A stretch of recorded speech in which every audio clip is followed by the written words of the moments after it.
Hi, my name is Kearn, and this is my dyslexic story. It began about 27 years ago when I was age 6. I actually remember elements of the day that I got my diagnosis quite vividly. My mum was the head teacher of my primary school, and she had arranged for me to see the educational psychologist, who was a friend of hers, over the weekend to carry out the assessment rather than go through the wait times that there were at the time. I can remember sitting in his home office doing the test. I can remember getting bored and finding it frustrating. And I remember him motivating me to keep going by the promise of looking at things on the internet when we were finished. We got the diagnosis that day. I can remember driving home wanting to know what the outcome was, and not being told till we got home. And I remember that diagnosis quite vividly because at the time the sitcom Neighbours were doing a storyline where one of the kids, I think it was Billy Kennedy, if I remember correctly, was also being diagnosed. And so I remember freaking out due to what I understood dyslexia was based on watching Neighbours. The question that was going through my head is, am I really seeing the world and words upside down, back to front? I don't think I do, is the answer. I didn't really understand what the umbrella term of dyslexia really meant, or even what an umbrella term was back then. I have a better understanding of how my dyslexia affects me now, but it's not in the way that necessarily that they talked about Neighbours, which was kind of nice when I realised that at some point. With that diagnosis, I basically ended up going straight into special reading groups and spelling groups in primary school. So from year 2, I can remember going into like the reading corner with the teaching assistant or one-on-one help kind of thing. And I think at that point, the only book that I was able to read consistently or accurately was Dan the Flying Man. And it took me a long while to kind of get reading to, I guess, a reasonable level for me. I know by the end of year 6, I was trying to read the first Harry Potter book. I was actually trying to read it twice at the same time, once in English and once in American, which kind of made it harder. But the difference is quite interesting. Until you got to a word you couldn't read, which was fun. Secondary school was also tricky for me. It was tricky for me socially, as well as academically. I'm not going to talk about most of the social issues I had, primarily because I've been diagnosed with autism in the last 2 years, and so it's not really clear if the social issues I experienced at school and continue to experience to this day are a result of autism, dyslexia, or the more likely explanation, the combination of the two. So I'm going to leave that kind of side of dyslexia for the time being. At high school, I basically spent every lunchtime and most break times from year 7 all the way up to year 11 in the SEN office. I made friends with someone who's 2 years above, who's dyspraxic and dyslexic, also met through the SEN office. In fact, the Senko at the time kind of forced the introduction between the two of us because neither of us had a lot of friends and we had a lot of shared interests.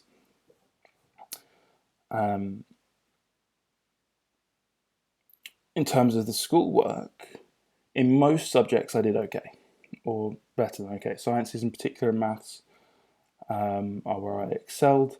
I had a lot of trouble with PE, French, and initially English. French probably being the hardest subject for me. One of the biggest problems I had was I was constantly getting zeros on spelling tests, reading tests, understanding. Any test they threw at me, I would basically be getting a 0. And by the beginning of year 10, the teachers thought this was me, the French teachers that is, thought I was kind of putting on some kind of resistance to learning. And so they started trying to threaten me with detentions and sanctions if I didn't score above a 0 on a test. Obviously, this was not. It's not what it was. It's French, and I'm having enough trouble learning English. So that was tricky. Luckily, the Senko and my homeroom teacher stepped in and basically arranged with the school, who had a mandatory everyone learns French policy, stepped in and forced SLT to take me out of French and give me extra art lessons for two of those French lessons, or half of them because it was only four, and the other two I would spend with the Senko in the SEN office, just working on anything that needed finishing up.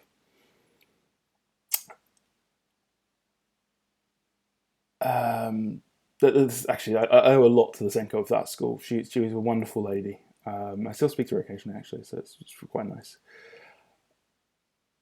Through the work I did with her, and kind of in small group sessions that we had on top of lessons, I actually was able to ingrain some techniques into the way that I try and read and try and spell, and that actually let me succeed in English.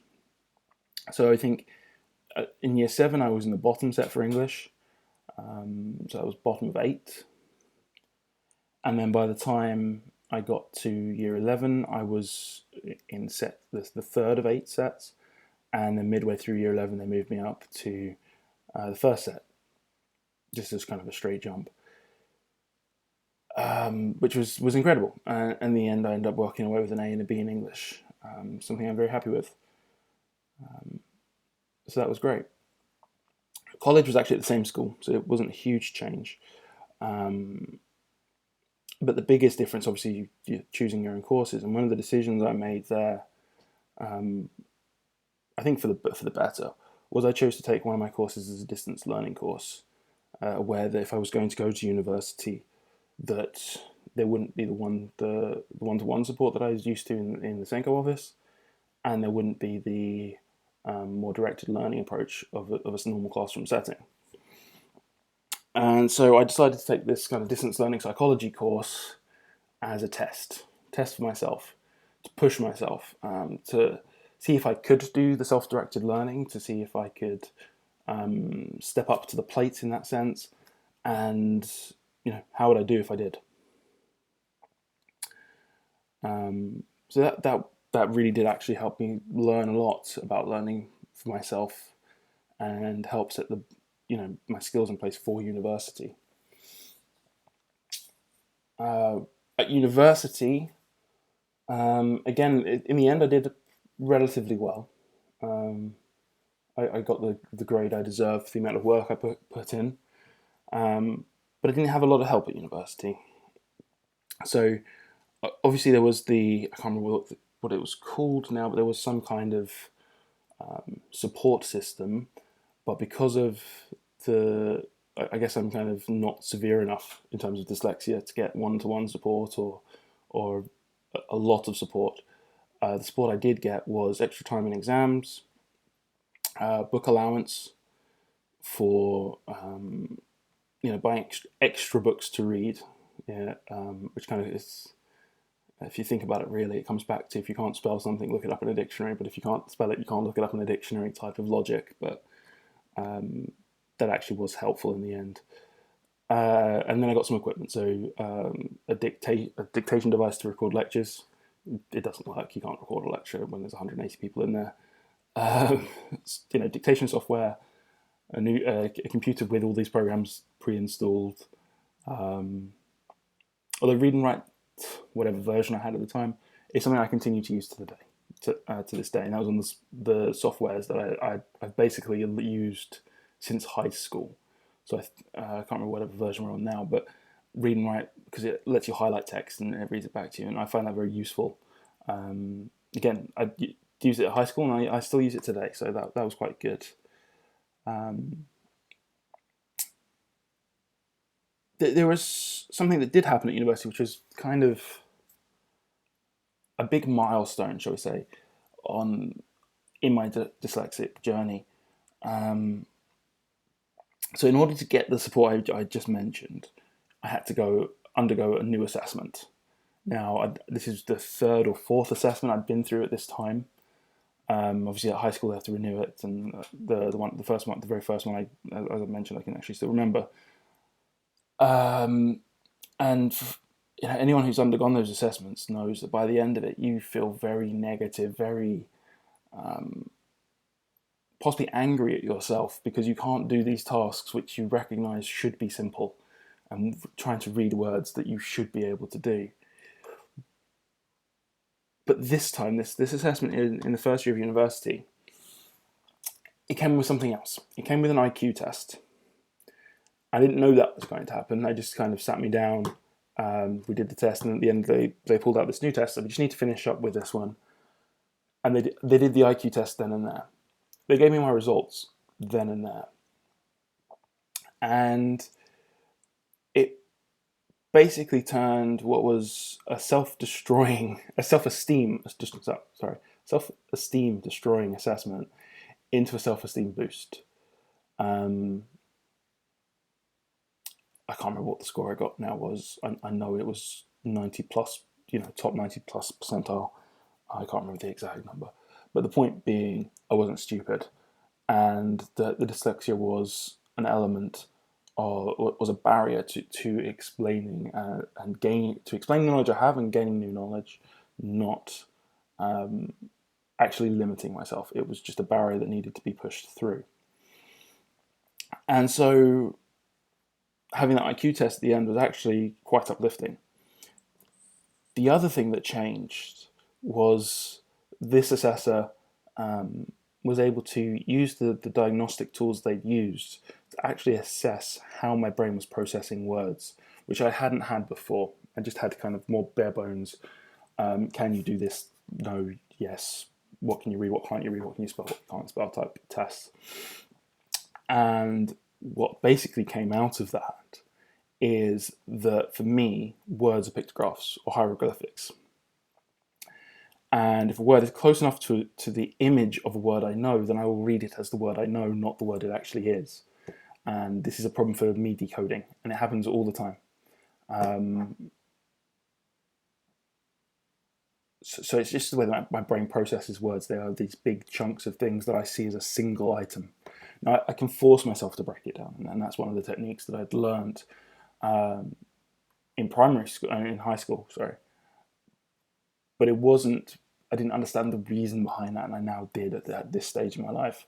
And we actually, my wife is Dutch, and I'm trying to pick up Dutch as we get, as we've been together, which, given my history of French, is hard, and it's taken me a long time to pick up the basics.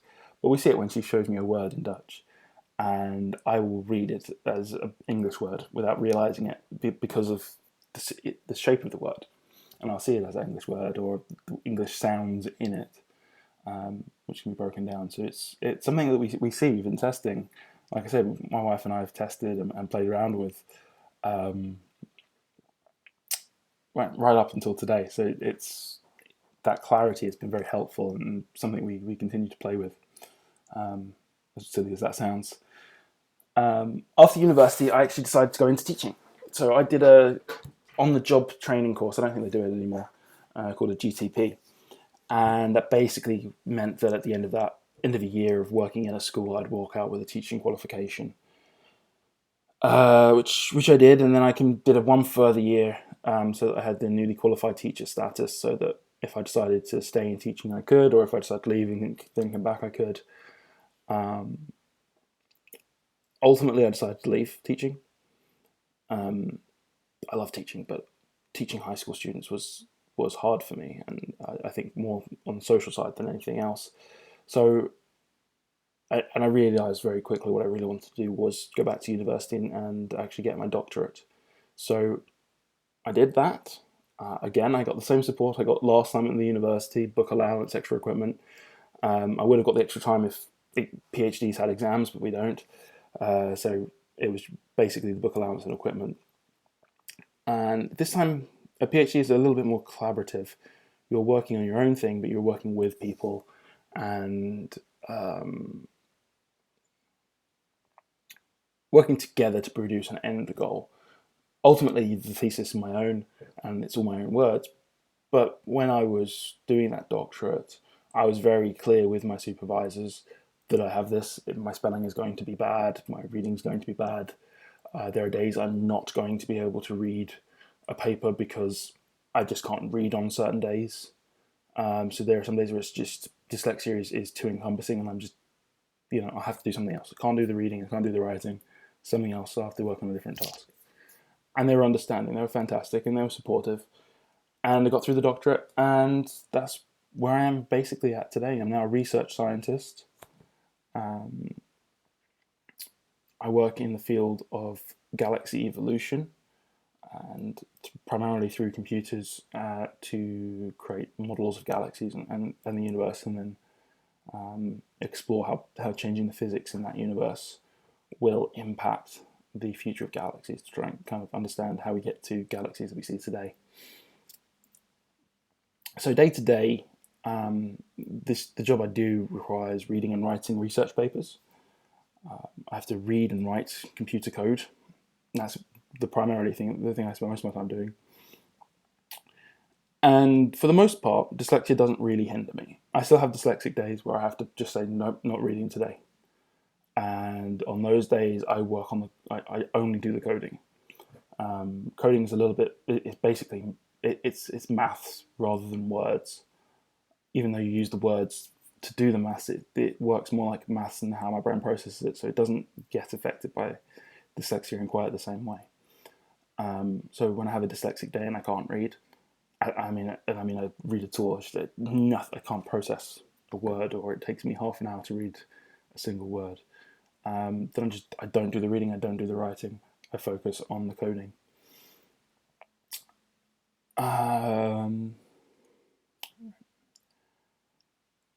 But I've actually managed to find a way of using the dyslexia in my research, to my advantage. So if you've ever seen a research paper, you'll probably know that most of the time, it's not just one author. There's 2, 3, 4, sometimes 20, 30, whatever the number of authors are. Most of the work is done by the first author, the author that's first in that list, and then the other authors contribute in some way. And so what I do with my dyslexia is I know that any script I send out of a paper has mistakes in it. The goal when I'm writing is to minimize the number of mistakes.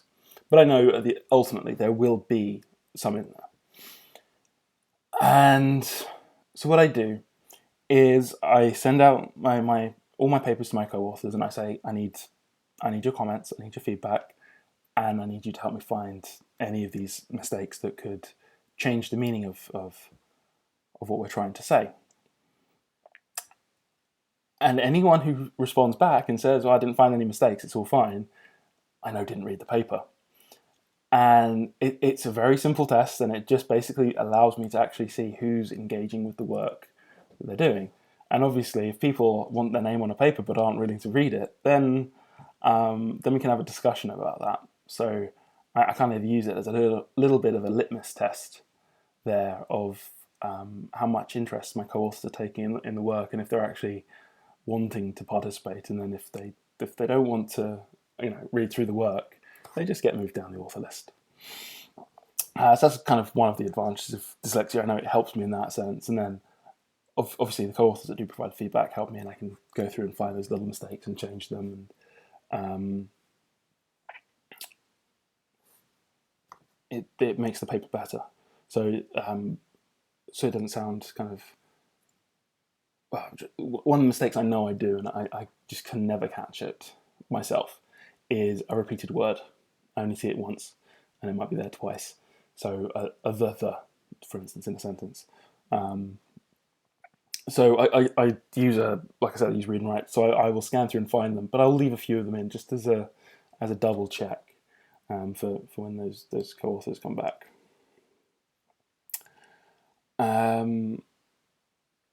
So yeah, I guess talking about a little bit some of the ways I combat dyslexia. I've already mentioned, obviously, using the software. In terms of reading, I really enjoy audiobooks. I also enjoy reading regular chapter books. So audiobooks are great for me, especially if it's a dyslexic day, or it's a book with a lot of new or sentence structure, new words or sentence structure that I'm not used to. So I recently read the Witcher books, and I read those through on my iPad as actual books. And then I decided actually some of these, some of the way the sentences were constructed and stuff, I was getting confused and muddled, and the descriptions didn't quite make sense to me. So I actually went back and I got the books again, but this time as audiobooks, and I read through them, and I was able to pick up so much more information. I understood them the first time through, but the audiobooks really helped to kind of clarify, because it's a very particular way those books are written. And so sometimes reading the book twice in that, audio and words on a page can help. Normally, I prefer to read an actual book rather than a book on a Kindle or an iPad. But the advantage of the iPad or a Kindle type device is I can change the background from a pure white to kind of an egg yolk yellow or something like that, which can sometimes be can help me focus on the words and see them more clearly. I mentioned the dictation software. That's something I try to use as often as I need it, and as I'm writing, or just to read back what I've written. But I think the biggest technique for me is having patience. It's going to take me 10 minutes sometimes to spell a word. Sometimes I'll give myself that 10 minutes and I'll get that word right. Sometimes I'll use a dictation software to spell it. Sometimes I'll just rewrite a whole sentence so that I don't have to use that word. But having the patience to kind of push through and get written what needs written or read. And then actually just asking someone around me for help. And I think that was one of the hardest things I've had to learn to do, whether it was out of embarrassment or just thinking I should be able to do this and not giving myself the space. But actually just stopping, asking someone to help me spell something or read something, even if it is just a 4-letter word, it helps. And honestly, if the person you're asking for help is actually a friend or a colleague that's worth paying attention to, they won't care. They'll help you. They won't judge you. The other thing I do, which is kind of sometimes can be controversial, particularly at school, is I've always read a lot of comic books. Because one of the things I know is I have a lot of trouble just turning descriptive language into something I can understand. I can do it, but it's hard.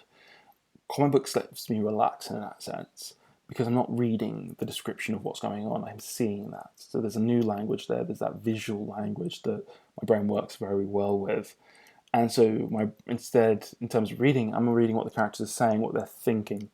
And that's much easier to translate to understand. Normally, they're actually written in a more, I want to say colloquial way, more like the way we speak, rather than written as a novel. And so they can be a lot easier to read, particularly when I'm tired or when I want something that's more relaxing or whatever. One of the things I really love, though, there is actually a series of comics, and they're called Enough Saids, which they have no words at all. And they're built around the idea that the art should be enough to tell any story. And I had one of these when I was a lot younger, mid-teenagers, and I got to the end of the book, didn't realise there was enough said comic, got to the end, and I thought that was really good. I really liked that part where Spider-Man said this thing, and then I wanted to show my friend that comic book, and I took it to school the next day, and I said, look at this cool thing that Spider-Man did, and then I couldn't find the words, and I was totally shocked. And it took us 5 minutes, then we realised it was enough said comic. There were no words at all. But the point I'm trying to make, I guess, is there are other ways to read that don't require words, and so that can be very helpful, very powerful. And that's one of the techniques I use on a day-to-day. I mean, the room I'm in has actually got 3 walls covered with comic books, so that tells you how much I read of those. Okay, so kind of bringing this all together, I guess, near the end here. I think dyslexia to me has been both a hindrance on some days and it's been helpful on others. It really does make my life difficult some days. and it has made my life difficult in the past. Um, the way I see things is that, by and large, the world is designed for neurotypicals. It's designed for people who can walk normally, for who can read normally, who can can communicate socially normally, who have an understanding of these things in a way that neurodivergent people don't have, be it dyslexia or autism, whatever. And so, in that sense, to me, I consider dyslexia and my autism both as disabilities. Um, Basically, our brains are just wired differently. Um, but like most disabilities, there are workarounds, there are techniques and technologies that help to level the playing field.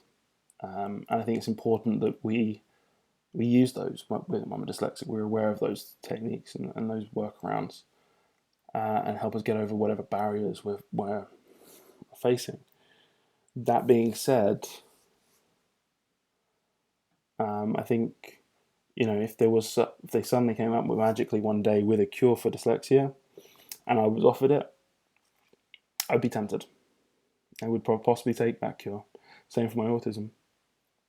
I know that in that sense that's kind of a controversial thing to say, but I would be very tempted to take it. It would be a hard discussion trying to figure out how much of me is intertwined with the dyslexia and the autism, how much of what I do in terms of work and those things are intertwined. So it would never be a decision I would take lightly, but it's definitely one I would consider. And I don't think there's any shame in that. I think it's